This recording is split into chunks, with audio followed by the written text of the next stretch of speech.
Oke, baiklah kita mulai aja. Assalamualaikum warahmatullahi wabarakatuh.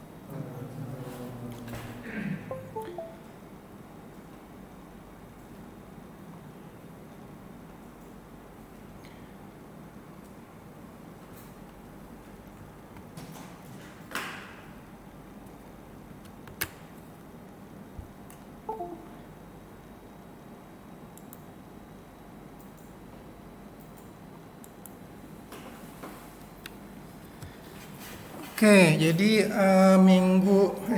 dua minggu lalu yang materi saya sampaikan adalah mengenai itu ya, microcontroller yang saya minta kalian coba ya, soalnya waktu itu online kalau nggak salah.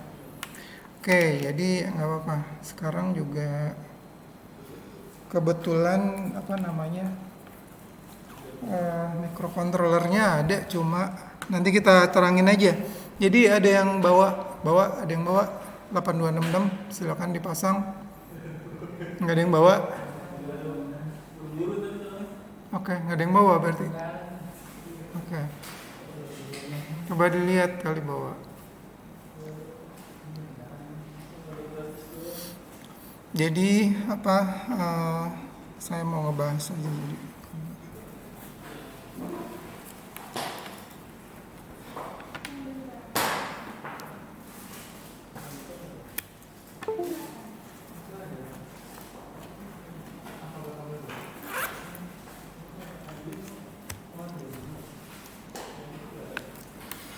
Jadi kalau bawa silakan dibuka Arduino IDE. Kalau ada yang bawa ada yang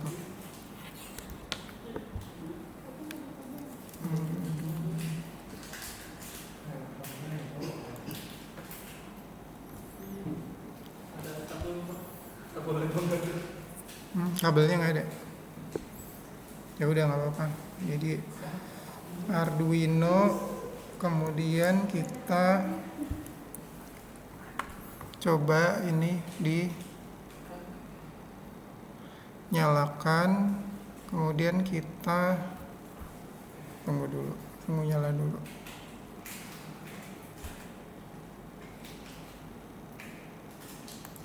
Di sini kebanyakan program. Oke. Nah, kalau sudah terbuka, kemudian kita coba buka project.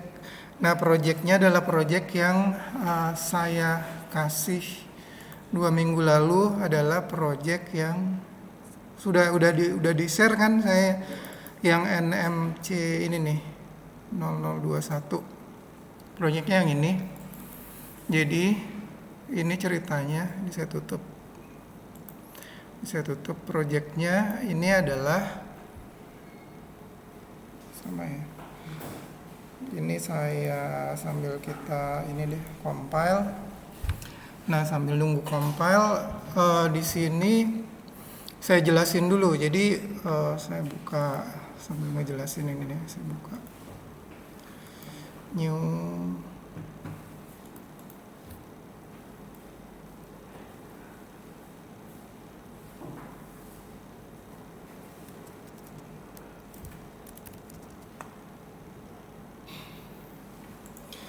Nah, di sini jadi gini, saya mau jelasin ini adalah lanjutan proyek yang waktu itu saya jelasin. Di sini adalah yang kita buat ada ini 8266 untuk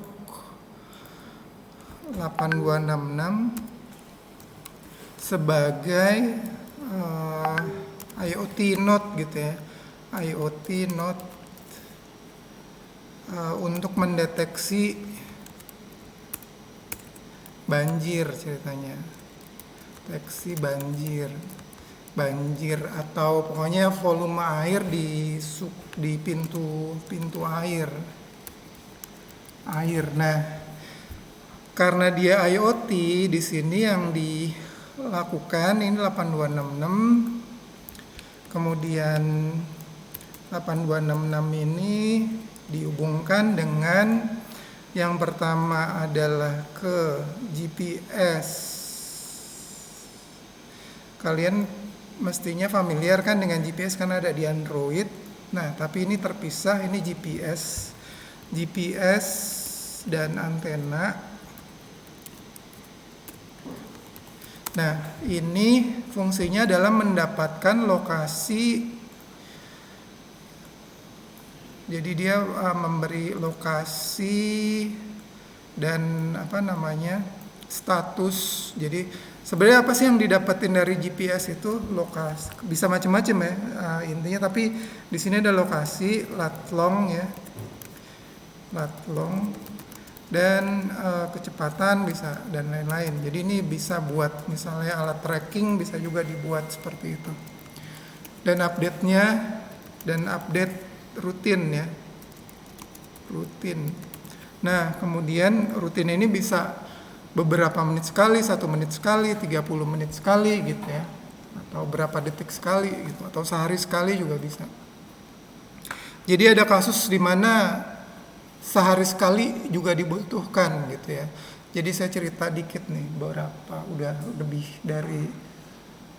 hampir 20 tahun yang lalu ya. Jadi saya di awal-awal kerja di perusahaan satelit. Jadi dulu perusahaan ini ada yang nawarin orang dari luar negeri, dari Amerika gitu ya.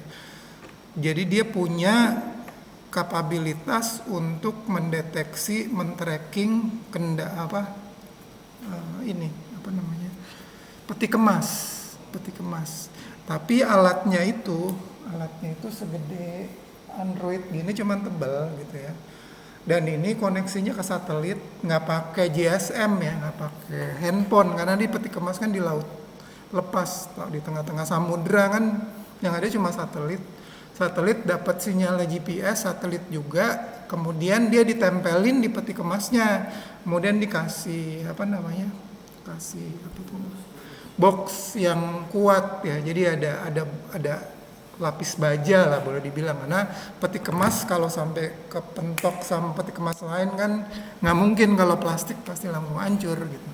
Nah, tapi masalah utamanya apa? Powernya dapat dari mana gitu? Powernya karena dia cukup tebal berupa baterai gitu, baterai yang paling bagus lah, lithium ion, tapi bukan yang rechargeable, yang kan ada yang sekali pakai, lithium bukan lithium ion ya, lithium sekali pakai, tapi itu kan kapasitasnya paling gede di antara semua baterai yang ada. Nah, ini dipakai buat men-tracking peti kemas kan, karena dia peti kemas dan perjalanan di laut, yang kalau perjalanan antar negara itu bisa berminggu-minggu, nggak perlu sering-sering update-nya, sehari sekali. Makanya tadi saya ceritain, ini perlu update sehari sekali. Kenapa dibikin lambat? Kira-kira apa penyebabnya dibikin lambat? Cuma sehari sekali, kenapa?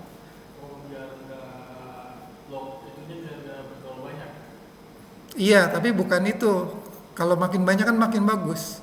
Biar nggak boros baterai. Nah, itu dia, biar nggak boros baterai. Karena ini pakai baterai, dan baterai ini kalau disetting sehari sekali atau bisa disetting kurang lebih panjang lagi, baterainya makin awet. Karena apa? Dia kan habis, kalau microcontroller ya, kita belum sampai ke situ. Nanti kalau microcontroller itu biasanya semuanya, prosesornya bisa ada sleep mode gitu ya. Sleep mode itu pun ada berlevel gitu ya. Dan di 1-2 level yang paling rendah, dia udah kayak hampir mati aja, cuma 0, udah mikroampere. Ini energi yang dibutuhkannya mikroampere. Jadi dia cuma timer doang, di dalamnya timer. Timer itu kan kayak jam digital aja. Sangat hemat baterai. Cuman beberapa kilohertz aja speednya, bukan sampai megahertz. Yang bikin boros tuh kan speed yang megahertz, apalagi sampai gigahertz tuh boros banget baterainya, karena jadi panas kan. Nah, ini kalau kilohertz pasti irit baterai. Kalau jam digital kalian, bukan yang jam smartwatch ya, yang biasa, itu clocknya berapa? Ada yang tahu? Clocknya jam digital. Itu kan ada ininya juga, ada microcontroller juga, cuman clocknya ada yang tahu berapa? Yang sederhana malah itu 32 kilo hertz, 32 kilo hertz. Ya itu jam digital yang paling sederhana ya 32 kilo hertz. Nah itu makanya bisa ada yang 5 tahun, ada yang punya jam lebih 5 tahun awet, ada nggak? Iya, maksudnya pernah benar membuktikan. Saya pernah membuktikan, maksudnya emang malah lebih dari 5 tahun sampai jamnya, maksudnya jamnya udah hancur segala macam, maksudnya udah jelek gitu ya. Ini masih nyala aja gitu dan tahan air gitu kan. Jadi ya gitu sampai bosen gitu aja gitu loh. Tapi ya bisa begitu. Dan itu baterainya apa? Lithium, yang saya bilang bukan lithium ion ya. Lithium yang sekali pakai. Nah, ini balik lagi ke sini. Ini GPS ini kemudian ada lagi yang dibutuhkan di sini. Yang dibutuhkan satu lagi adalah di sini SD card. Jadi di sini ada SD card, modul SD card. Kalau yang ini nih saya taruh di atasnya nih. Ini ada modul SD card. Kan kemarin saya udah minta ya. Nah, kalau udah coba dibikin ininya modul SD card. Ini SD card. Kenapa buat ini SD card?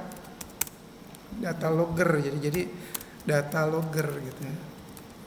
Nah, kemudian dia ini bukan cuma alat gitu. Jadi ini kan sistem IoT. Jadi ini berhubungan dengan apa? Ya, berhubungan dengan ini yang jelas ini internet. Kemudian di sisi lain ada servernya jalan pakai apa? Yang saya buat yang di sini adalah servernya jalan di PHP, kemudian database-nya pakai SAM ya. Jadi LAM. Ada yang tahu LAM? LAM. Kalau SAM kan tahu kan, tapi istilah LAM tahu nggak? LAM ini apa?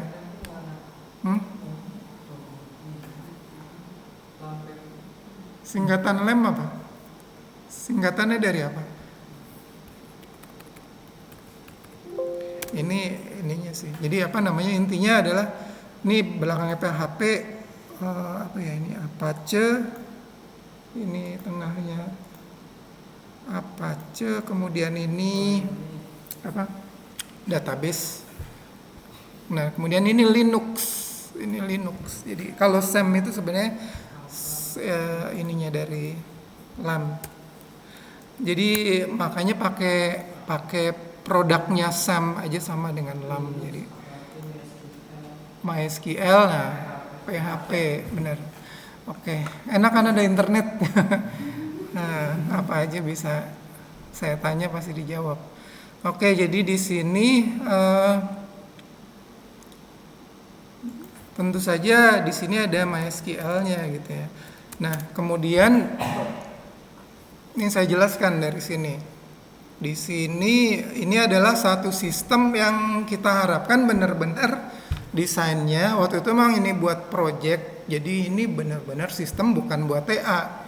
Jadi tolong agak dibedakan ya. Maksudnya biasanya TA itu kalau serius dibuat desainnya bisa benar-benar jadi sesuatu produk yang real berjalan di lapangan 24 jam dan seterusnya, benar-benar handal gitu ya. Tapi kekurangannya biasanya TA itu kan tujuannya buat membuktikan satu konsep, bikin ini apa namanya istilahnya tuh, konsepnya proven gitu ya, bisa jalan udah gitu. Padahal dengan antara bisa jalan dengan dia bisa dipakai real aplikasi 24 jam itu ada beberapa yang harus ditambahkan gitu biasanya ya. Karena pertama testingnya harus benar-benar total segala kasus yang mungkin terjadi gitu ya.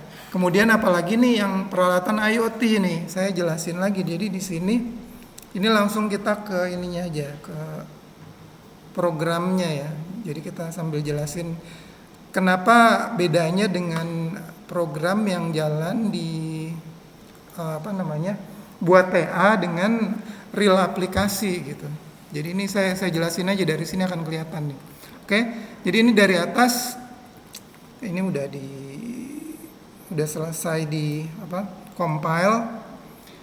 Nah, ini nanti kita akan coba download upload ya. Nah, ini kalau ini standar lah, ini standar. Ini kan ada library yang standar ya. Klien, kemudian WiFi dan seterusnya, ini standar. Nah, tapi di sini ada file log file, read log file. Ini adalah file buat file yang kita simpen di tadi SD card tadi. Jadi kita menyimpan file di situ. Filenya artinya gini, SD card itu bisa dioperasikan kalau kita pasang kita bisa baca SD card kalau ada ada sistem kalau bisa baca, bisa nulis ke SD card itu perlu ada yang cukup standar. SD card kan ada memorinya, misalnya 32 GB nih yang di sini. Terus perlu ada tuh biar memori itu ada strukturnya? Bisa nggak tanpa diformat? 32 GB kan sebenarnya ada memori, ada alamatnya kan, alamat 0 sampai 32 miliar, begitu saja. Bisa nggak kira-kira bisa dipakai nggak kayak gitu? Bisa sih, bisa, cuman nggak standar. Artinya nih SD card kalau saya copot, saya pasang di laptop, dia nggak akan bisa dibaca gitu kan, karena dia nggak ada sistem yang standar gitu ya. Tapi ini saya coba misalnya, ini saya nggak tahu, kayaknya sih ada sistemnya ya di sini. Jadi udah dipakai gitu. Kita coba nih dilihat. Di sini ada SD card-nya juga, jadi mesti dicopot dulu. Nah, di sini misalnya saya baca ya. Jadi ini buat ngecek aja nih di sini. Buat ngecek aja. Nah, ini adalah real ininya nih, SD card yang saya pakai. Jadi di sini di dalam ininya, datanya itu tuh pertama ada file yang buat saya nyimpen konfigurasi dari IoT, alat IoT saya taruh di dalam settings.file nih, settings.txt. Jadi kalau kita baca di sini, ini saya search gitu, di sini ada setting, dia akan cari ini nih. Nah, ini dia akan mencoba membuka settings.txt gitu. Kenapa? Karena ini kan alat IoT, pasti ada ID-nya, ada settingan servernya, ada settingan buat misalnya dia harus update berapa kali sehari gitu kan. Nah, ini saya taruh di dalam settingan ini gitu. Nah, ini makanya kalau saya buka ini file ini,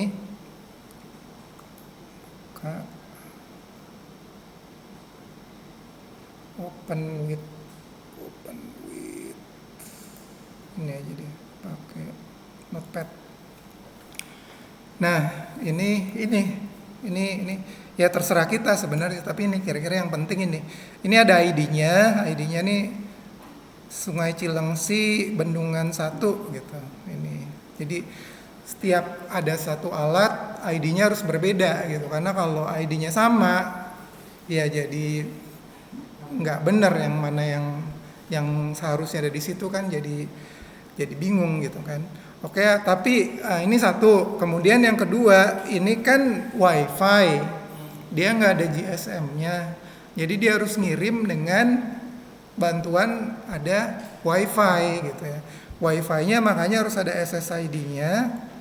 Jadi biar kalau ada WiFi yang udah disetting password dan SSID-nya, saya masukin settingannya sehingga dia begitu terkoneksi dia akan masuk ke sebagai klien gitu kan, otomatis nggak perlu disetting lagi gitu loh. Oke, jadi ini menyederhanakan alat IoT-nya sebenarnya. Jadi bisa saya bikin ini alatnya pakai GSM gitu ya. Jadi alat yang sama saya nggak perlu bongkar pakai microcontroller lain, tetap pakai 8266. Cuman saya koneksikan ke salah satu I/O-nya ke GSM gitu. Biasanya GSM itu pakai apa? Bukan 3G, bisa 3G, bisa 4G, bisa yang di bawahnya tuh GPRS. Karena ini datanya kecil, pakai GPRS pun jalan gitu. Jadi kalau kalian nyari alat IoT yang GSM itu ada grade-nya tuh. Malahnya cari yang GPRS sampai ke yang 4G, biasanya harganya beda-beda gitu. Kalau kita nyari, karena dia perkembangannya nggak secepat handphone.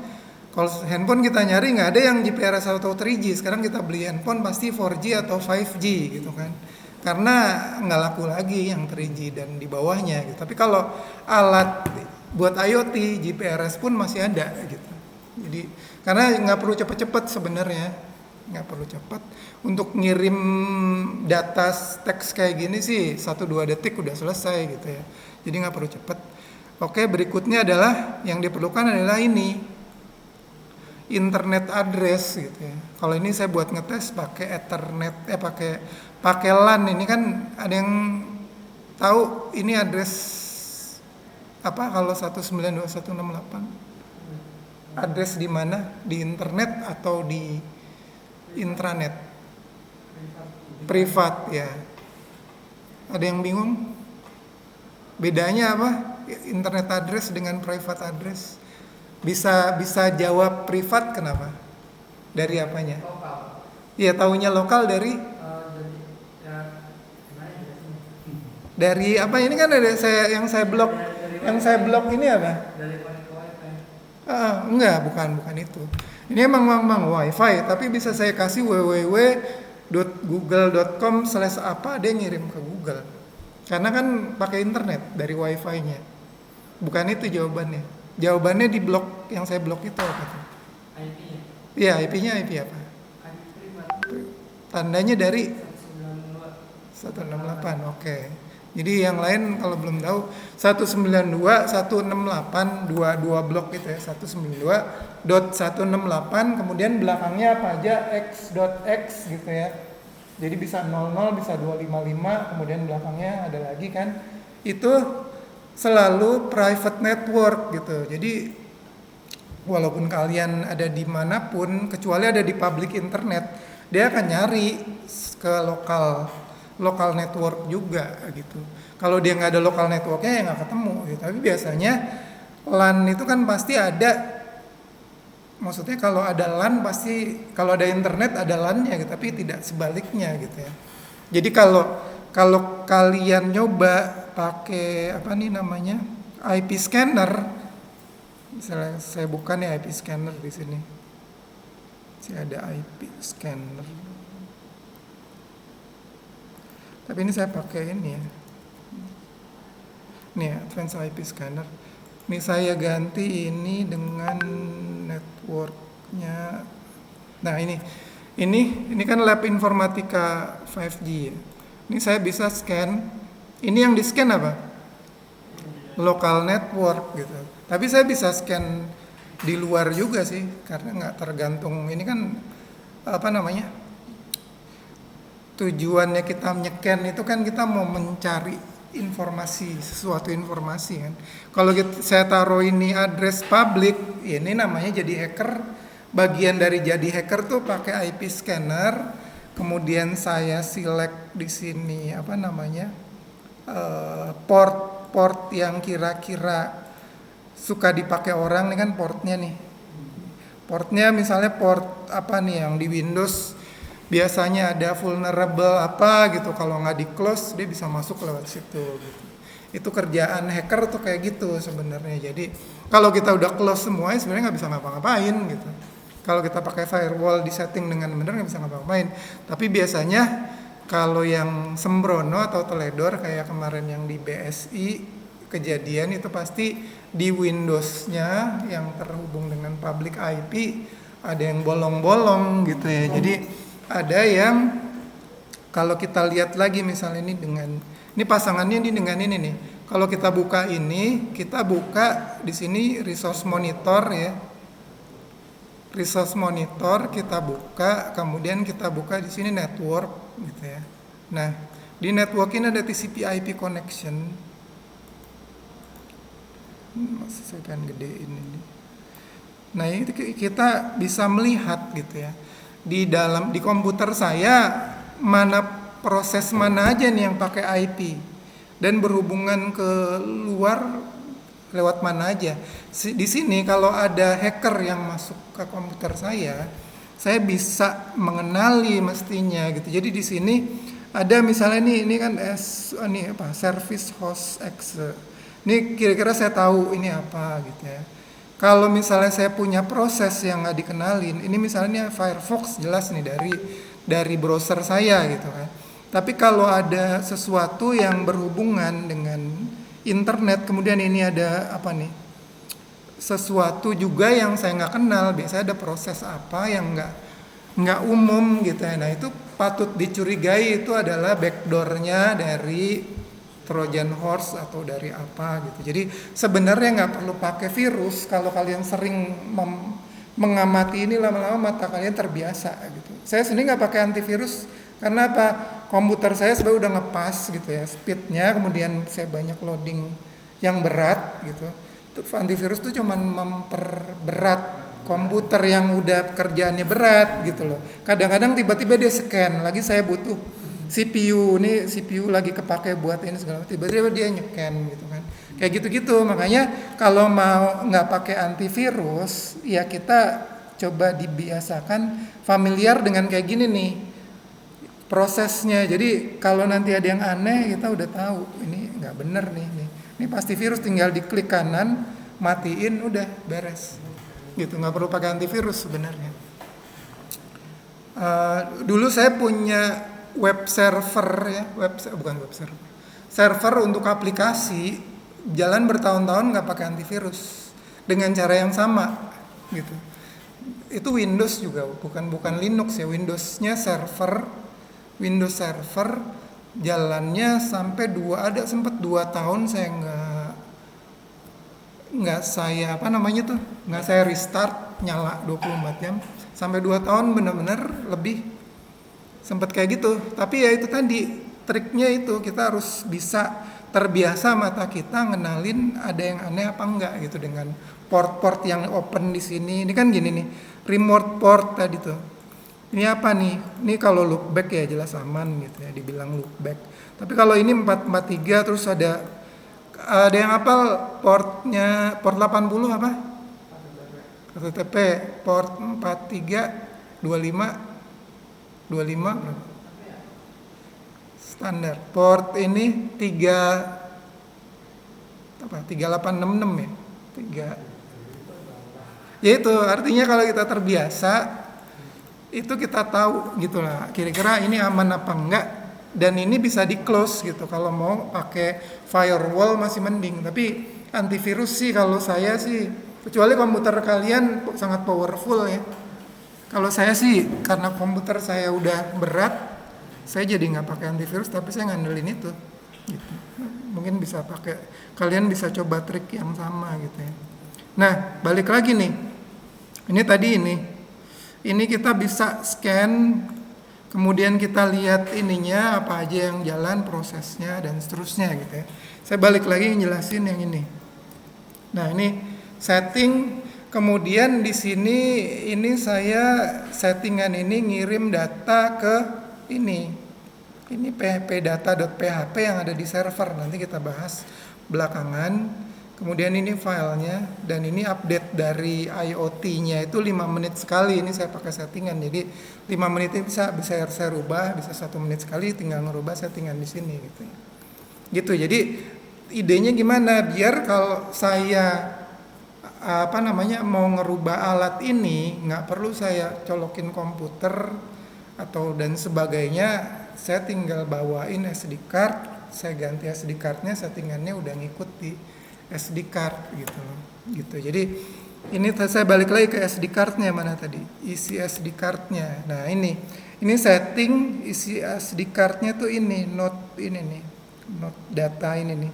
Data ini adalah data yang disimpan di dalam file di SD card. Isinya adalah ini isinya.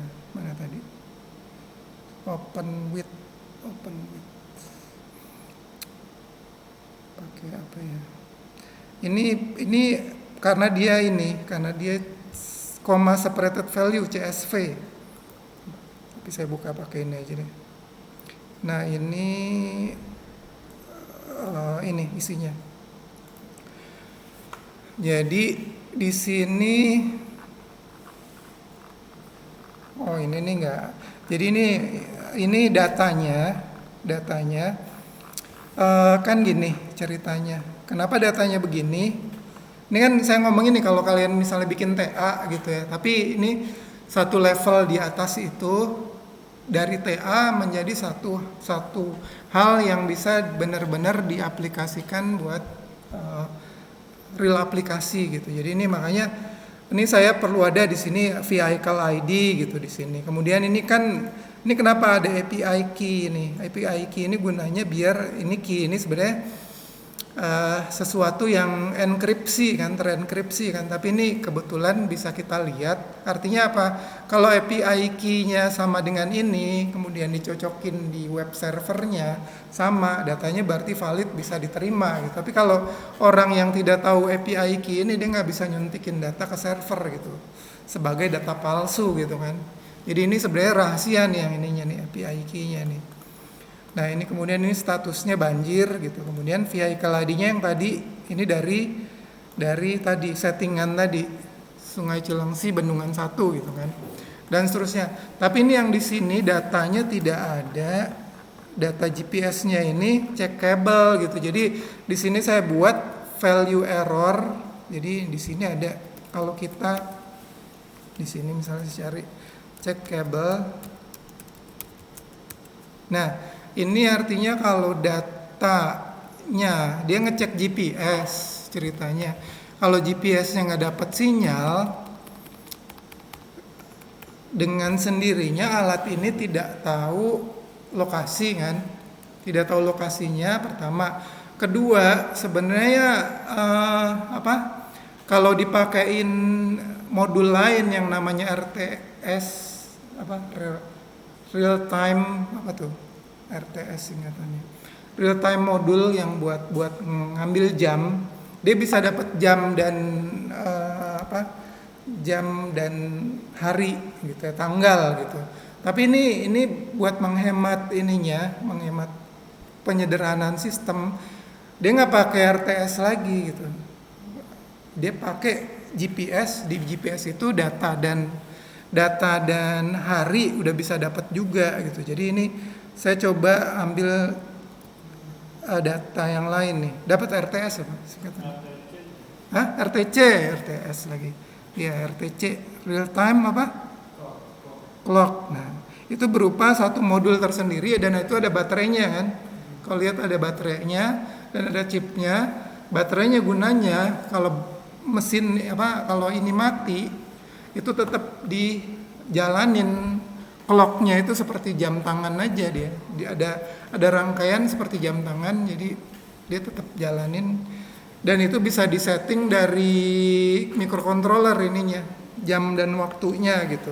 Sekali setting dia nggak akan hilang, akan jalan terus gitu.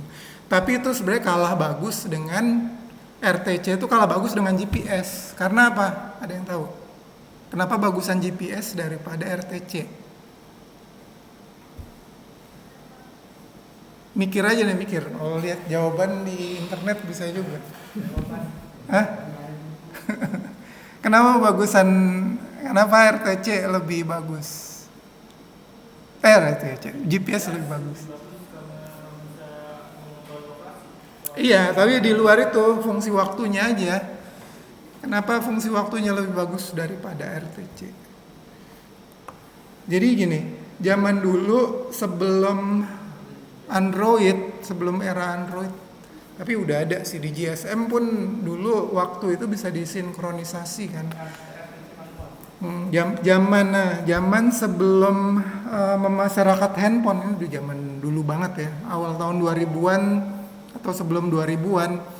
Itu orang belum pakai handphone. Itu zaman dulu. Itu biar waktu itu sinkron, ajan itu jam sekian itu susah loh. Kalian tidak mengalami masa itu gitu, belum ada kayaknya.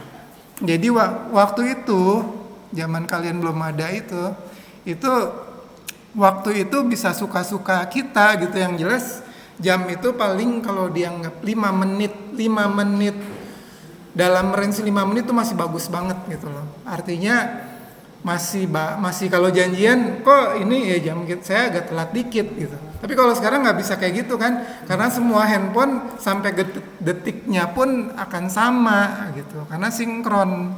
Dan itu jadi jawaban pertanyaan tadi saya, kenapa bagusan GPS daripada RTC gitu, karena GPS dengan sendirinya dia sinkron gitu. Dan ini sebenarnya lebih luar biasa atau lebih istimewa daripada jamnya handphone gitu ya. Kalau jamnya handphone itu sebenarnya ketelitiannya sampai 1 detik lah kira-kira ya, kita bisa ngelihat klik bareng kan gitu kan. Tapi kalau GPS nggak cukup sampai 1 detik sebenarnya. Sampai ke berapa? Kira-kira sampai berapa detik GPS akurasinya? Cari internet lagi. Harus sampai nanosecond, harus sampai nanosecond dia. Kenapa? Karena GPS itu sendiri bekerja, dia sebenarnya jam. GPS itu adalah sebenarnya jam. Si GPS nih, ini kan handphone ada GPS-nya kan. GPS ini dia bisa bekerja tahu saya ada di sini gitu ya. Karena dia mengukur waktu dibandingkan dengan waktunya di satelit. Dia pasti ada selisihnya gitu. Jadi dia ini waktunya misalnya 8.00.00.03 gitu. Jadi udah di bawah 1 detik nih misalnya. Detiknya 00.03, kemudian di bawahnya lagi 00.00.03 lagi gitu misalnya. Jadi udah seper 1 juta di bawah 1 detik gitu. Nah dia ngebandingin, jadi dengan detiknya satelit pada saat yang bersamaan ngirim 00 ini saya 003 belakangnya di bawah koma gitu ya. Tapi dia ngirim 0008 gitu. Karena selisihnya pasti ada, perjalanan dari satelit GPS ke ini pasti ada selisih waktunya, nggak mungkin instan gitu. Nah, kecepatan cahaya, kecepatan radio itu kan tinggal dibagi ke 300.000 km per second kali 0, ini itu dia akan dapat selisihnya. Oh, ternyata jarak saya ke satelit itu 30 kilo yang ini. Kemudian ini kerjanya nih, cara kerja GPS ya. Ini satelit A 30 kilo, satelit B satelit A kan di sana gitu ya. Satelit B dari sana itu jaraknya 38 kilo misalnya, koma sekian meter gitu ya. Kemudian ada satu lagi dari sana, satelit C 30 kilo, bukan 30, misalnya 15 kilo, sekian meter gitu. Itu masing-masing kan ini bisa ngitung kan jaraknya dari selisih waktu tadi kan, karena masing-masing ada selisihnya dan beda-beda karena jaraknya beda-beda. Dia tahu tinggal di triangulasi. Jadi teknik triangulasi itu apa? Triangulasi itu kalau kita punya ini punya punya 3 lingkaran. Saya punya 3 lingkaran yang menyatakan bahwa satu titik ini nih, titiknya adalah posisi satelitnya gitu ya. Nah kemudian dia kan ada lingkaran di mana delay-nya itu dari satelit kan sama di dalam lingkaran itu gitu kan. Jadi kalau saya punya 3 lingkaran yang dibentuk dari 3 satelit berbeda, kemudian saya ketemu di sini, ini pasti dapat titik nih di sini. Nah ini titik, inilah posisi saya gitu. Jadi posisi saya ini, saya di STTMC itu GPS taunya dari posisi satelit. Dia jadi apa yang GPS pasti tahu adalah dia satelit itu punya lintasan. Nih satelit A-nya yang ini nih, yang lingkarannya gede. Ini satelit kedua nih yang ini warnanya beda maksudnya.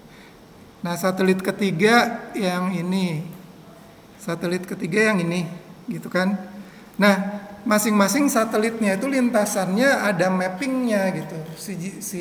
Pengelola GPS ada mappingnya dan dia tahu sampai sekian sentimeter gitu. Lintasannya di luar angkasa gitu. Jadi sangat presisi gitu ya. Karena udah diukur berulang-ulang kan dia keliling bumi setiap berapa jam sekali. Jadi sangat presisi, karena sangat presisi dia tahu sampai sentimeter. Dia tinggal membandingkan ini dengan peta dunia, delaynya, dan petanya ini dikirim ke peta satelit ini ada di dalam si GPS ini, tinggal dikalkulasi. Jadilah lokasi GPS saya. Dan ini nggak butuh sinyal handphone ya, yang dibutuhkan sinyal GPS, nggak butuh pulsa kan. Buat GPS kan nggak butuh pulsa, makanya ini GPS antena. Dia cuma ngirim tahu waktunya secara persis, kemudian dia ada mapping satelitnya dan dia ngukur delay dari 3 satelit minimal. Semakin banyak satelit semakin teliti. Kan kadang-kadang kan kita bisa ngukur tuh akurat 5 meter, 3 meter, 10 meter kadang-kadang gitu kan. Kalau 10 meter kemungkinan cuma 3 satelit tuh. Tapi kalau udah 5 meter, 2 meter, nah 2 meter tuh mungkin udah 8 satelit atau gimana gitu. Jadi karena dia membandingkan dan dirata-ratakan, lama-lama makin banyak satelitnya makin teliti gitu. Bahkan untuk untuk GPS yang ada di itu tuh Mentawai ya, itu diinstal tuh GPS-nya. Dulu saya sempat ngobrol sama yang punya itunya tuh proyeknya, penelitinya namanya siapa ya? Peneliti Indonesia, orang LIPI. Jadi itu karena saya kerja di perusahaan satelitnya waktu itu. Jadi itu GPS itu malah sampai milimeter. Kenapa bisa begitu? Sampai milimeter, bukan cuma meter gitu. Karena dia dibantu sinyal tambahan lah, ada sinyal tambahan dan rumit lagi lah. Saya agak lupa prinsip kerjanya. Cuma yang jelas karena ada sinyal tambahan, kemudian ditambah GPS, dia sampai milimeter gitu. Jadi artinya apa? Sebenarnya satelit GPS itu sampai milimeter. Bayangin dia kecepatannya itu ribuan kilometer per jam ngelilingin bumi gitu. Tapi dia bisa tahu posisinya sampai milimeter gitu. Jadi boleh dibilang udah kayak rel kereta aja tuh. Rel kereta kan benar-benar persis tuh ya. Jadi udah kayak rel kereta tapi di ngelilingin dunia gitu di atas bumi. Persis menurut nggak berubah. Karena apa? Nggak ada atmosfer, nggak ada gangguan apapun di situ. Sekali ada gangguan ya mungkin udah mental, kena satelit itu udah hancur gitu. Karena kecepatannya tinggi banget. Nah begitu. Jadi ini ngomongin ini nih sampai ke posisi kita tadi. Saya mau ngeluarin datanya itu. Nah ini tadi datanya nggak ada data sih. Bentar. Mana yang ada datanya ya? 2000. Oh ini ngaco nih. Ini. Kayaknya datanya nggak bagus. Coba yang ini. Coba saya random aja ya. Jadi ada data GPS-nya.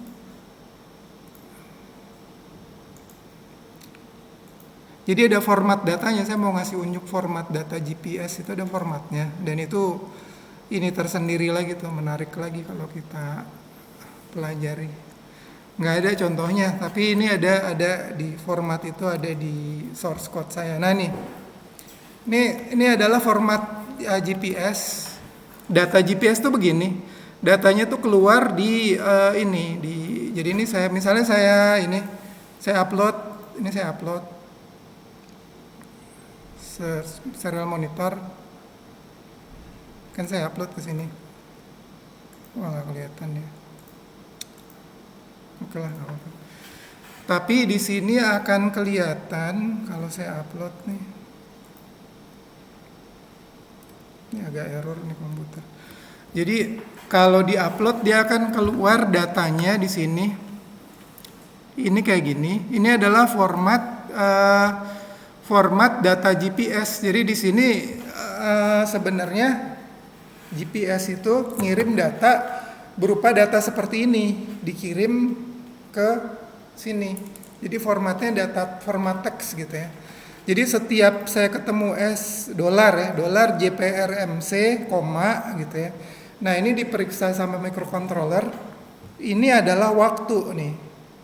Ini adalah waktu 12, 35, 19. Ini adalah waktu yang ini jam, menit, detik. Kemudian ini waktunya dalam harus ada nih. Waktunya waktu mana nih? Karena GPS kan bekerja seluruh dunia. Waktunya waktu mana? Harus selalu sepakat. Jadi karena ini formatnya di seluruh dunia dipakai, kemudian seluruh GPS pakai format ini. Jadi kalau ngeluarin 12, 35, 19 seluruh dunia bulat. Ini kan ada 24 jam beda-beda. Setiap daerah beda-beda. Jadi ini waktunya mana? Dia harus sepakat. Jadi selalu kalau ngeluarin data ini selalu UTC gitu, atau waktunya UTC itu apa? Di Inggris tuh Greenwich yang UTC. Jadi kalau kita plus 7. Jadi kalau ini misalnya ngeluarin jam 12.35 19, ini berarti jam 12 siang gitu ya. Kan selalu dari 00 sampai 23. Berarti 12 itu jam 12 siang, tapi jam 12 siang di mana? Di Inggris gitu. Selalu di situ. Jadi kalau saya punya format ini keluarin jam, saya ngelihat dimanapun, saya harus bilang, oh ini waktunya di Inggris gitu. Tinggal kalau ini Jakarta ditambah 7 gitu. Jadi ini berarti jam 5 sore gitu. Jadi gitu. Jadi nggak pernah bingung. Saya nggak perlu tahu ini waktunya mana. Pasti waktunya Inggris gitu. Tinggal yang ngeluarin alatnya ada di mana gitu. Ada di mana kan jelas ini. Ini format berikutnya adalah, ada yang tahu ini apa formatnya? Ini yang ini. Ini yang ini nih, yang ini aja deh. 0624, ada yang tahu koordinat di mana? 0624 itu di mana? Nih, 0624, kemudian ini saya keluarin ini aja deh biar kalian ngerti semuanya, biar apa? Sekalian nggak ada mata kuliah tentang GPS kan, jadi saya sekalian ininya nih. Saya buat Google Earth di sini, earth.google.com ya. Earth. Ini biar kalian kalau bikin aplikasi IoT kalian ngerti nih semuanya tentang GPS. Yang penting-penting lah ya. Nah, jadi di sini ada 0624.04977. Ini artinya apa? 06 ini adalah apa? Ini saya lagi buka Google Earth. Ada yang tahu 06? Ada 2 nih, jadi ada 2 sama 10657 89 sekian. Jadi ini adalah konsep dari dunia itu zaman udah dari zaman penjajahan ya. Zaman penjajahan dulu udah dibikin yang namanya meridian gitu loh. Meridian itu bahwa orang Inggris bikin 0 derajat ada di Inggris. Kemudian dia keliling kalau ke sebelah timur, dari Inggris ke sebelah timur, dia akan nambah sebanyak berapa? Jadi nambah sampai berapa? Sampai 180. Jadi ke timur itu, ini titik ini nih. Ini Inggris nih. Inggris mana? Ini ya. Ini ada yang tahu nggak ini Inggris? Percaya nggak? Ini Inggris kan, karena ini Afrika, di atasnya Inggris kan. Nih Inggris ya kan. Ada yang tahu nggak? Kalau yang suka nonton MU pasti tahu. Nah, nih Inggris nih. Ini Inggris. Kemudian kalau kita ke timur sampai kira-kira. Jadi kenapa Indonesia itu jamnya ditambah 7 gitu? Karena kalau ditambah 6 dari Inggris itu kira-kira 1/4 lingkaran dunia kan. Soalnya kalau 24, 6 kali 4 kan. Makanya 6 itu berarti kita 1/4 lebih gitu. Jadi 1/4-nya kira-kira di sini, kita nambah sedikit 7. Ini ada di sini gitu. Jadi di sini. Nih, lihat nih, di sini ada, lihat ke depan nih. Di sini ada koordinat ya. Coba nih. Saya bilang tadi berapa? 06 sekian 0624, kemudian 106, coba nih. Ini lihat bergerak sesuai mouse saya ya. Ini sini. Ini masih kurang jauh nggak? Nih saya ke kiri nih. Berhenti sampai saya bilang 106 berapa tadi? 106,57. Kalau udah bilang berhenti nih. 1, 2, 3, 4, 5, 6. 6 belum nih, 57 kan? 13, 32, 42.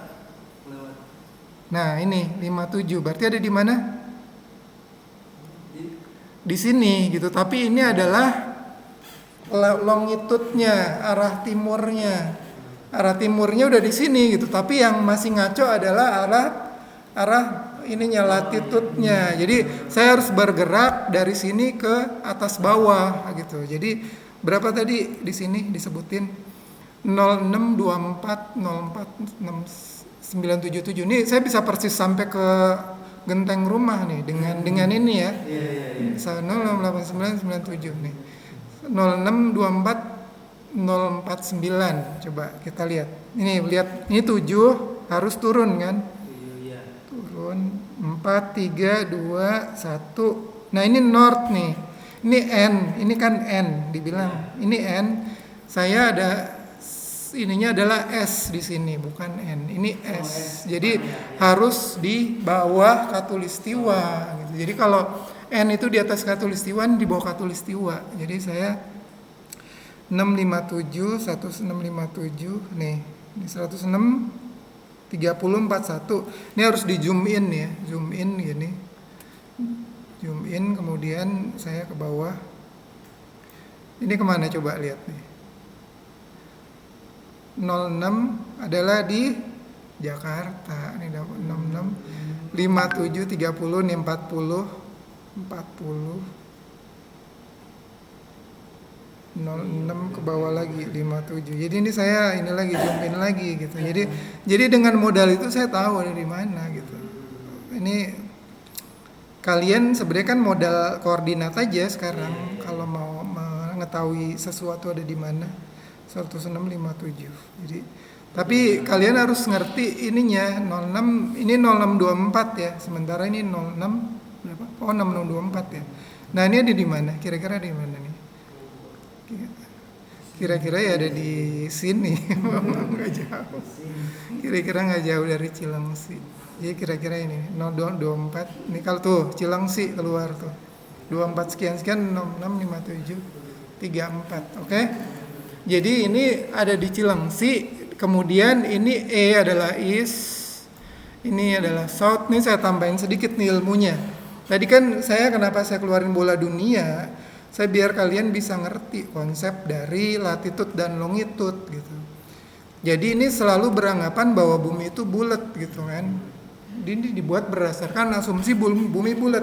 Coba kalau bumi datar, bikin ininya juga udah bingung nih. Karena tadi yang saya bilang 360 derajat adalah satu kali keliling lingkaran bumi, itu juga udah pusing tuh kalau nggak buminya datar. Nah, ini jadi saya kalau kita cerita ke zaman dulu, ini udah dari zaman Marco Polo, kemudian zaman Columbus, itu udah tahu bumi itu bulat, satu itu. Kemudian mereka udah pakai sistem meridian ini, itu ditemukan zaman mereka. Kenapa mereka butuh itu? Pertama membuktikan bumi bulat, kemudian mereka kan pakai kapal berlayar di tengah laut, nggak bisa ngelihat apa-apa, nggak ada mercusuar juga nggak ada kalau di tengah laut, nggak bisa lihat apa-apa. Modalnya satu-satu ngelihat satu-satunya untuk tahu posisi ngelihat apa? Bukan kompas satu. Tapi kompas itu nggak bisa menentukan ini nih. Kompas bisa tahu bahwa kita menghadap selatan utara, bisa tahu. Tapi dia susah untuk mengetahui kita ada di mana. Itu dilakukan dengan pertama ngelihat bintang dan matahari. Kemudian ada mengetahui ini rasi bintang nih. Misalnya gini, ada bintang yang namanya Polaris. Kalau di arah ke arah utara, itu bintang Polaris itu persis di kutub utara gitu. Jadi kalau kita ngelihat Polaris, kemudian itu pasti itu kutub utara gitu di sana. Jadi kemudian ada bintang-bintang apa gitu, pokoknya berbagai bintang itu kan mereka udah hafal gitu. Zaman dulu tuh kenapa pada jago-jago bukan astrologinya ya, pada jago-jago perbintangan. Karena apa? Malam itu gelap. Ini malam sekarang gelap juga sih, cuman rata-rata udah keterang dengan cahaya lampu gitu loh. Zaman dulu kan ada lampu dan energinya nggak terlalu terang, boros energi zaman dulu gitu ya. Jadi senangnya gelap-gelapan, makanya senang memperhatikan langit, bintang, dan bintang itu jauh lebih bagus kalau di tempat gelap. Coba kalian kalau ke tengah sawah di kampung jauh lebih kelihatan bintang. Apalagi kalau jauh dari perkotaan, yang jelas jangan di kampung sini, yang jauh lah, yang nggak ada, yang jauh dari desa lah, yang benar-benar di tengah sawah. Kemudian pas kebetulan malamnya terang itu bisa sampai ngelihat. Kalian ada yang pernah ngelihat apa Bima Sakti, Milky Way, pernah lihat nggak? Secara langsung mata telanjang.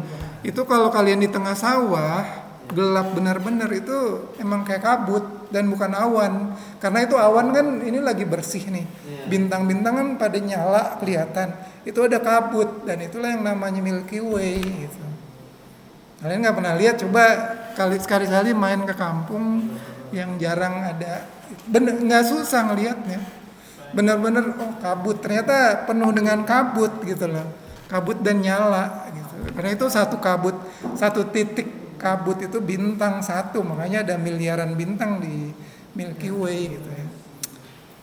Berarti masa kecil kalian kurang main nih.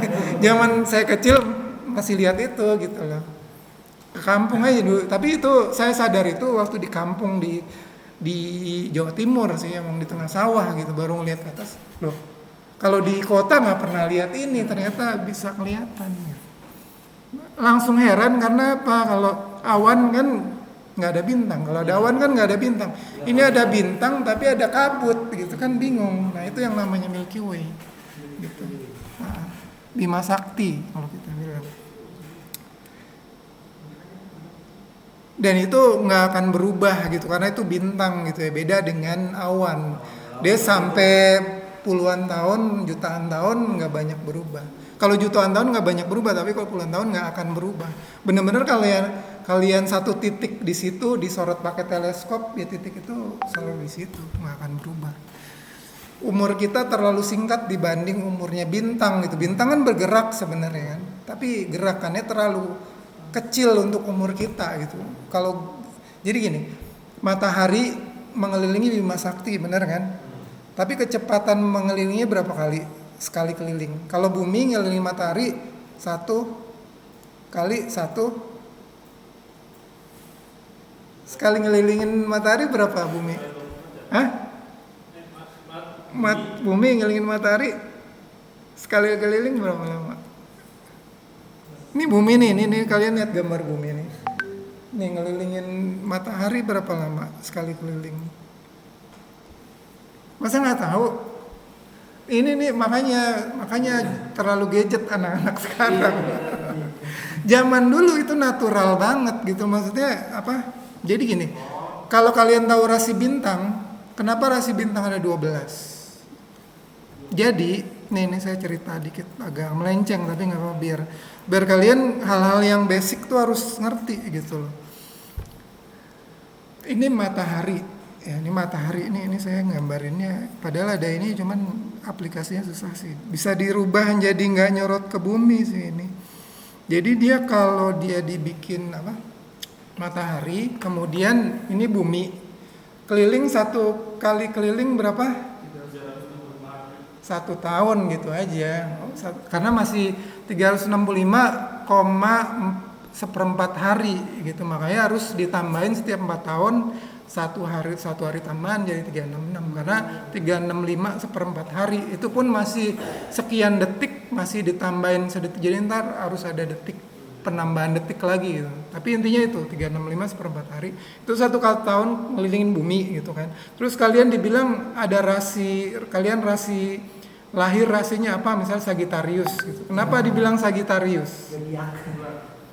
Bukan, ini matahari, ini bumi gitu ya. Setiap bulan Desember satu keliling pasti Desember lagi kan. Kalau yang balawannya Desember apa?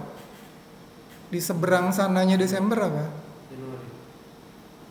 Januari sama Desember sebelahan. Juni, 6 bulan. Jadi lawannya itu 6 bulan. 6 bulan itu baru lawannya. Jadi posisi bumi dengan ini seberang-seberangan dengan matahari itu paling jauh gitu. Nah, di sini yang menghadap matahari kan siang-siang kan. Berarti yang rasi, yang bintang itu yang persis tengah malam ada di lawannya matahari. Dan itulah yang dibilang Sagittarius kalau Desember gitu loh. Nah, kalau di sini berarti kalau saya nggak tahu Aries, saya bukan ahli itu ya, nggak hafal ya, tapi konsepnya seperti itu gitu. Jadi lawannya yang di bintang yang di sana gitu. Jadi kalau kita ngelihat seluruh alam semesta itu tercapture semua tuh 360 derajat gitu, karena dia harus yang melawan matahari gitu. Begitu. Terus kenapa dihubungin dengan sifat ya nggak tahu lagi, beda lagi ceritanya. Tapi intinya itu, tapi itu astrologi, beda lagi lah. Nggak ngomongin astrologi kita. Nah, tadi saya ngomongin apa? Bintang itu terlalu, umur kita terlalu singkat untuk bintang karena apa? Ini ngomongin keliling bumi 1 tahun. Nah, si matahari beserta bumi ini pun ngelilingin Bima Sakti dengan kecepatan berapa? 250 juta tahun. Nah, itu udah baca. Jadi 1 kali keliling 250 juta tahun, 1 kali keliling. Jadi 250 juta tahun tuh bisa dibayangin dinosaurus aja katanya 60 juta tahun kan, baru 1/4 keliling Bima Sakti itu. Jadi apa namanya? Itu makanya kalau udah ngomongin alam semesta, otak kita bisa meledak karena apa? Karena emang sangat luasnya, benar-benar luas tuh, baru ngomongin Bima Sakti yang katanya jadi jarak kita ke galaksi terdekat Andromeda itu tuh 2 juta tahun, 2,5 juta masalah, 2,5 juta tahun cahaya. Nah, kita di Bima Sakti itu yang keliling itu tadi itu 500 tahun cahaya, 500.000 apa 100.000 tahun cahaya. Nah, bintang terdekat berapa jaraknya? 4,3 juta tahun cahaya. Dan 1 tahun cahaya itu adalah jarak yang ditempuh cahaya selama 1 tahun perjalanan. Sementara jarak bumi bulan berapa? Dalam cahaya 1 detik cahaya. 1 detik lebih dikit karena 300.000 km kan. Bulan itu 380.000. Jadi 1 detik lebih dikit cahaya. Nah, bintang terdekat 4 tahun cahaya. Bandinginnya dengan jarak ke bulan. 4 tahun dengan 1 detik berapa ratus ribu kali lebih jauh tuh.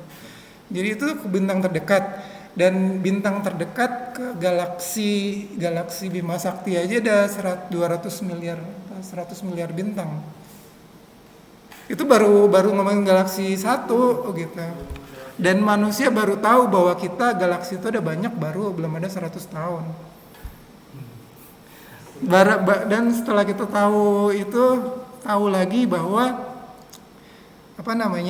karena galaksi itu jauh, yang tadi Andromeda itu, terus ceritanya gini, namanya Edwin Hubble yang jadi nama teleskop. Dia ngelihat, dia pengen tahu ini ternyata galaksi, jadi ngelihat kayak awan gitu ya. Awan cuman sangat, kalau tadi kan cerah bisa lihat mata telanjang Bima Sakti. Kalau Andromeda itu tuh ngelihatnya pakai kamera gitu, karena dia awan juga, cuman jauh lebih redup karena jauhnya gitu ya. Jadi pakai kamera, dan kalau kamera kan bisa pakai, ini kamera bukan kamera ini ya, kamera film aja zaman dulu, dikasih delay berapa detik, itu yang tadinya nggak kelihatan jadi kelihatan gitu, karena dikasih cahayanya ada ngumpulin kan. Nah, itu dipotret begitu akhirnya kelihatan, oh ada galaksi. Jadi dianggap tadinya itu di dalam Bima Sakti gitu loh. Tapi ternyata setelah ini kayaknya aneh nih ngomongin Bima Sakti karena terlalu redup kan. Terus dia ngelihat, jadi ada bintang yang meledak.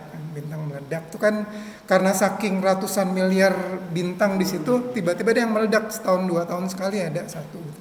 Itu kan cahayanya sinarnya terang banget, jadi kelihatan ada 1 meledak. Nah, itu dibandingkan dengan bintang yang di kita, kira-kira terangnya sama, itu bisa diukur gitu loh dengan rumus matematika sederhana, oh ternyata jaraknya 2,5 juta tahun cahaya gitu. Itu bukan nggak berhenti di situ gitu. Maksudnya Edwin Hubble ini istimewanya nggak berhenti cuma sekedar ngukur jaraknya ke Andromeda. Yang istimewa adalah dia ngelihat spektrumnya. Jadi selain kelihatan ini bintang, spektrumnya itu diukur. Kalau spektrum itu ngelihat, dia bisa membandingkan gitu. Jadi apa namanya? Spektrum itu ngerti nggak? Spektrum maksudnya? Kayak gelombang. Jadi dia warna merah ya. Warna merah itu selalu sama di bintang manapun warna merah. Misalnya dia ada besinya gitu ya, ada kandungan besi. Besi itu menyerap warna merah, itu kelihatan kayak hitam gitu di spektrumnya gitu. Karena kelihatan hitam, ini kan nih misalnya bentuknya begini, selalu begini sama gitu ya. Terus di sini hitam gitu ya. Kemudian begitu dia lihat bandingin, kok bisa geser gitu. Spektrum hitamnya ini geser ke ini yang lain gitu. Artinya apa? Efek Doppler. Pernah dengar efek Doppler nggak? Jadi efek Doppler tuh kalau ambulan lewat, kita lagi naik motor, nyiung gitu, nyiung. Nah tadinya naik, waktu deketin kita kan nyiung. Itu kan turun lagi kan. Itu efek Doppler dan itu terjadi di cahaya juga. Jadi efeknya itu kalau mendekat cahayanya geser ke biru spektrumnya, kalau menjauh cahayanya geser ke merah gitu. Jadi dia melihat semuanya normal, tapi begitu dilihat di Andromeda, loh kok cahaya ini geser ke merah, padahal bintangnya kira-kira bintang yang sama. Nah itu kan misteri, harus dijawab kenapa dia bergeser merah. Karena apa? Karena menjauh. Gitu. Jadi itu yang dibilang apa namanya? Benda yang level galaksi dengan galaksi lain rata-rata menjauh. Kenapa menjauh? Karena zaman dulu lebih dekat gitu. Sampai pada satu saat saking dekatnya dia menyatu jadi satu titik. Jadi itu jasanya si Hubble itu yang menemukan bahwa apa? Ada namanya, kalau disebut namanya sekarang apa? Itu kejadian itu Big Bang. Oh iya. Big Bang. Jadi itu padahal ada di Al-Quran. Di Al-Quran bilang apa? Dan tidaklah kamu mengetahui bahwa langit dan bumi dulunya satu dan kami pisahkan keduanya. Padahal di Al-Quran ada. Jadi itu bisa diekstrapolasi ya istilahnya. Jadi kalau diekstrapolasi ke zaman dulu, lama-lama jadi satu titik itu di 13 miliar tahun lalu jadi satu titik gitu. Jadi alam semesta itu tercipta 13 miliar tahun lalu gitu. Jadi dan itu udah jadi ilmu yang susah dibantah karena hampir semua ilmuwan meneliti itu dan ini susah untuk dibantah lah gitu. Jadi kalau dibilang alam semesta bermula dari apa? Dari satu titik gitu. Tapi nanti ditanya lagi, itu di sekeliling titik itu apa? Ini jadi filosofis ngomongnya. Jadi ini kan titik, alam semesta kan titik. Berarti di luar titik itu apa? Hah? Enggak, ini titik, ini kan tadi gede. Jadi kayak ini, enggak ya, taruhlah kerikil atau lebih kecil dari kerikil gitu kan. Benar-benar titik gitu kan. Tapi di luarnya ada enggak? Di luar titik itu ada enggak? Iya, kalau udah alam semesta nggak ada apa-apa sebenarnya. Jadi ini kita ngomongin alam 4 dimensi ya. Jadi sebenarnya alam semesta itu tercipta X, Y, Z, koordinat X, Y, Z ditambah waktu. Waktu pun tercipta pada alam semesta saat dia ada. Jadi sebelum alam semesta ada rumus instan aja ada tuh. Jadi kalau masa tidak terhingga, waktu itu jadi 0 gitu. Jadi waktu pun nggak ada. Jadi itu, jadi maksudnya penciptaan alam semesta itu penciptaan ruang dan semua materi dan waktu gitu loh. Sebelum itu yang ada yang disebut waktu gitu. Makanya kalau di Asmaul Husna Allah itu dahulu itu ya benar-benar dahulu karena ada sebelum alam semesta ada. Gitu. Tapi nggak bisa dibilang berapa miliar tahun sebelumnya ada, nggak ada karena waktu tidak ada. Jadi benar-benar ini udah di luar nalar kita lah karena kita kan ini makhluk yang sangat terbatas gitu ya. Tapi ya begitu, kalau terus apalagi kalau disebut Allahu Akbar gitu ya, Allah Maha Besar, alam semesta cuma titik gitu ya. Nah sekarang pun walaupun sebesar ini kan ada di hadis Nabi itu, alam semesta itu bagaikan pasir, padang pasir, itu ada cincin jatuh, itu alam semesta, dan itu aras Allah itu adalah padang pasirnya. Jadi itu baru aras Allah, belum Allah gitu ya. Jadi Allahu Akbar tuh benar-benar konsep yang maha besarnya tuh. Jadi kalau zaman dulu ada yang mau bilang saya mau lihat Allah, kan di zaman dulu tuh yang cerita-cerita begitu. Gimana mau lihat Allah, dimensinya jauh lebih besar gitu kan. Nggak mampu gitu kita. Makanya kan gunung meledak kan yang zaman Nabi Musa. Begitulah kira-kira. Oke nih, balik lagi sedikit ke sini. Waktunya tinggal dikit ternyata. Nah, ini. Enak kalau cerita, sebenarnya jalannya cerita, cuman sebenarnya saya lagi nerangin source code ini. Nah, ini adalah datanya, saya udah jelasin, jadi kalian mengerti ini kan, format ini jadi kalian mengerti. Kemudian di sini ada loopnya ya, ada loop. Kenapa ada loop? Biar saya bisa nyeting update-nya. Jadi loop ini saya rubah-rubah kecepatan loopnya gitu, biar update-nya bisa saya rubah-rubah gitu ya. Nah ini tadi key value-nya yang ini, key value-nya. Kemudian di sini adalah statusnya banjir apa enggak gitu ya. Ini adalah ID-nya, ID dari ini IoT-nya ya. Terus lagi ke bawah. Ini ngecek dulu Wi-Fi-nya connected apa enggak. Gitu. Jadi kalau dia nyoba connect kemudian tidak berhasil, dia akan error lah di sini, dikasih error. Tapi kalau dia connect, dia akan coba nyalakan ini HTTP client, kemudian request data, dia akan ngirim data ini nih. Ngirim data ini, makanya formatnya yang tadi di sini, formatnya yang di sini. Ini adalah dari sini API key, ini kemudian ini sensor. Ini disusun dari sini, yang ngirim ini, gitu. Dan ini dikirim, dianggap kalau di sini tidak ada error pakai HTTP post ininya. Kemudian dia dapat respons code-nya normal, berarti sukses dikirim ke server. Nah, tapi kalau misalnya si internetnya nggak ada, error kan, terus datanya hilang. Sebaiknya gimana? Biar datanya nggak hilang. Nah makanya butuh SD card data. Jadi begitu dia error, ini data posisi dan waktu dan posisi dan sebagainya itu masuk ke dalam SD card-nya. Makanya ini ada file name-nya di sini nih. Log file nih, SD open ini file name-nya, kemudian file write, kemudian ini flash saving ke filenya gitu. Gitu kira-kira. Ini delay, habis itu jalan lagi, muter lagi begitu. Intinya itu.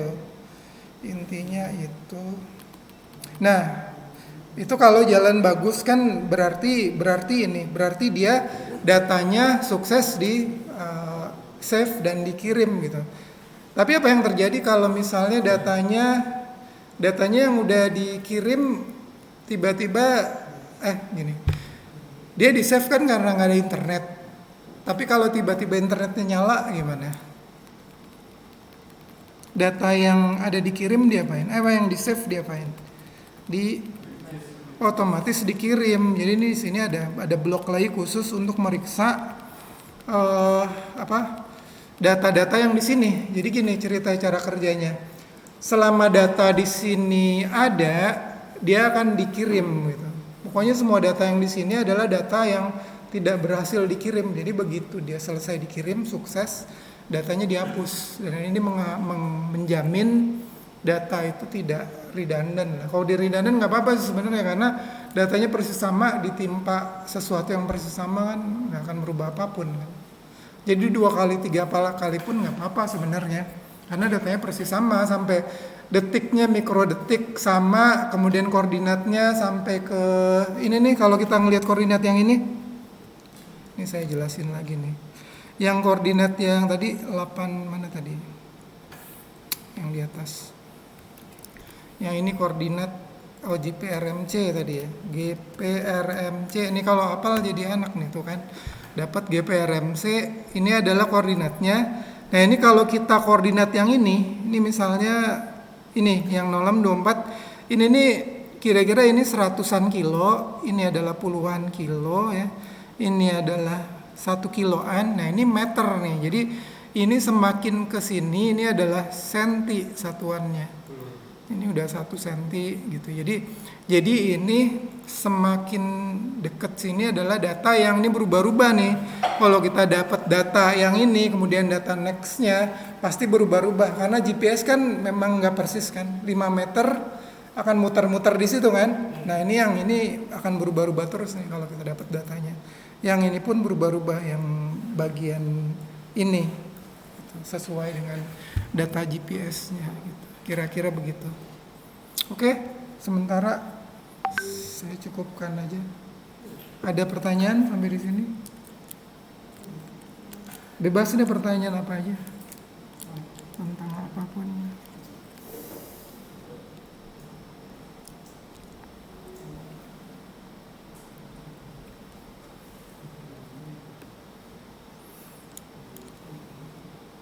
Ya sebenarnya kalian hidup di era internet ini sangat berbeda ya dengan zaman sebelum internet ya. Jadi tahun 90-an, zaman saya kuliah, internet tahun berapa sih? 95-an ya. Jadi zaman saya kuliah tuh pokoknya internet. Jadi saya udah kerja, baru saya dapat kantor saya daftar dulu Ratnet namanya. Saya ngedaftarin buat dapat email kantor yang pertama gitu ya, ratnet.id gitu. Itu tahun 95. Sebelum itu temen saya di SMA kan ada yang dapat dulu, ada namanya STAID. Itu sekolah di Amerika, ada yang di Inggris. Mereka tuh punya alamat email gitu, alamat email. Saya kan dikasih, ini buat apaan ya? Saking dulu tuh nggak tahu, maksudnya alamat internet. Dulu saya terus sempat saya magang di IBM di Jakarta, di gedung mana tuh? Landmark. Dulu IBM di gedung Landmark. Baru saya tahu gitu, oh email buat itu. Jadi ada ininya, yang mentor magangnya kan ada itu kan. Oh ntar pertanyaannya saya tanya deh ke yang IBM pusat nih, ada emailnya. Oh gitu, makanya email. Baru saya, oh internet tuh itu ya, baru tahu. Jadi zaman kuliah belajar networking itu networking sederhana, maksudnya card antar komputer gitu aja, antar komputer. Kemudian ada makanya malah pakai serial port gitu, networking kayak gitu. Tapi sebenarnya IP kan bisa di luar dari LAN kan. Ya itu nggak banyak dipakai karena belum ada internet di Indonesia zaman dulu.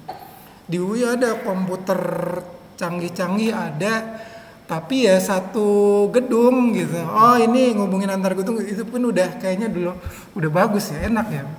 Kita nggak tahu bahwa ada yang namanya, maksudnya konsep internet pun dulunya sangat sederhana ya. Internet tahun 95 itu tuh yang bisa kita lakukan browsing. Yang pertama ada tuh yang cukup berguna, Yahoo. Yahoo itu termasuk paling awal tuh. Wah keren nih Yahoo, ngeklik kan ada browsing. Dia kan ada, Yahoo tuh kan ada ininya kan, tuh list bagian ini, klik ke bawah gitu, nggak habis-habis. Itu kan udah seneng kan. Nah sebelum Google ada, dulu ada yang search engine sebelum Google.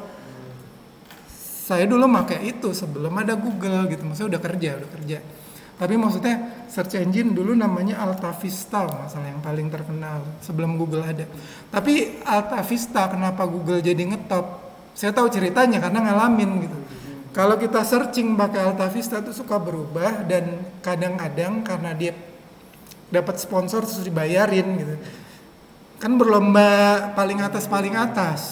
Dan itu yang konsep itu yang dibuat, oh ini nggak sehat nih kata Google. Kalau kayak gini caranya, yang punya duit doang nih yang muncul di search gitu kan. Makanya pakai PageRank itu kan ada white papernya. PageRank itu jurnal tuh. Dia bikin ini biar semua orang punya kesempatan sama berdasarkan kepentingan dari webnya gitu. Makin penting makin di atas gitu. Makin relevan makin di atas.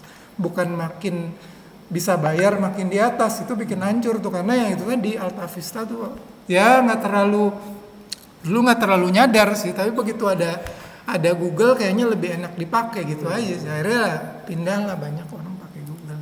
Begitulah. Awal-awalnya begitu. Terus yang paling ngetop apa lagi zaman dulu? Setelah Google yang berguna tuh apa? Yaitu online apa, belanja online itu yang pertama apa? Amazon dulu. Oh iya. Amazon. Jadi dulu tuh kan toko buku online. Jadi kebetulan waktu itu saya pas lagi di US tuh ininya pas Amazon, jadi saya kuliah kan di sana. Nah terus ini ya emang kepake toko buku online gitu. Toko buku online, terus abis itu Facebook belum ada, dan Facebook itu ada yang lebih ngetop sebelumnya dulu. Dan kenapa dia mati? Karena ada kesalahannya juga. Ada yang tahu sebelum Facebook yang lebih ngetop, tahu nggak? Facebook kan tahun 2003-an. Friendster. Yang saya pakai beneran ya. Friendster, dan Friendster itu dulu kan pertama kali ada sosmed ya. Belum ada yang lain-lain. Itu ngetop banget, saking ngetopnya, makanya maksudnya wah pokoknya inilah kayak orang baru tahu ya, pokoknya ngetop banget lah. Cuman begitu Friendster lagi ngetopnya, dia ngeluarin satu fitur di mana setiap orang dibebaskan membuat format buat homepage-nya dia, bebas, benar-benar bebas, sampai kadang-kadang malah hancur-hancur gitu loh. Ini kok temen saya tadinya bagus, homepage-nya gampang dibaca, ini kok dia rubah-rubah sampai hancur, tulisannya kecil-kecil, ini segala macam, nggak seragam dan segala macam. Dan itu bikin bete gitu loh. Jadi itu ceritanya salah satu itunya. Kemudian akun palsu juga kurang dilihatlah itu sama Facebook. Jadi kesalahan itu yang ditutupin sama Facebook. Facebook sampai sekarang kan seragam, nggak ada tuh ngerubah format bebas tuh nggak ada. Karena itu kesalahannya Friendster dulu. Gitu ceritanya. Jadi yang sampai sekarang bertahan adalah yang belajar dari kesalahan sebelumnya gitu aja. Iya. Oke lah, kayaknya udah malam. Kita Friendster namanya. Ada MySpace tapi saya nggak punya akunnya. Ibadi. Enggak, dulu Facebook salah satunya lagi kenapa ngetop, karena dulu eksklusif kan Facebook. Tahu nggak pas dia eksklusif? Jadi eksklusif dia cuma dapat dari temen referral dan dari kampus, dan dulu dari kampus-kampus ngetop di Amerika ya. Jadi kayak kalau punya akun Facebook tuh, kampus kayak kan yang bikin kan Harvard kan. Kemudian terus ke Stanford. Yang di Amerika pun orang kalau kuliah itu kan sama, kalau kayak di sini ada kampus ngetop yang, anaknya ini nih, kayak gitu sama. Jadi orang pada pengen punya akun Facebook gitu, begitu ceritanya. Karena punya ininya mentereng lah.